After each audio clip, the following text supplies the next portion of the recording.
Wrocławiu. Niech biało-czerwona, ogromna flaga, także w chwili, kiedy będziemy słuchali narodowego hymnu, pojawi się na trybunach stadionu we Wrocławiu. Robert Lewandowski! Wiecie Państwo, co się tu dzieje? Gol! Gol! Gol! Kuba Błaszczykowski jest remis 1-1!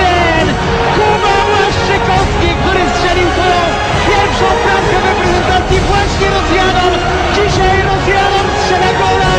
Jest remis 1-1! Gramy dalej! Jeszcze nie wszystko stracone!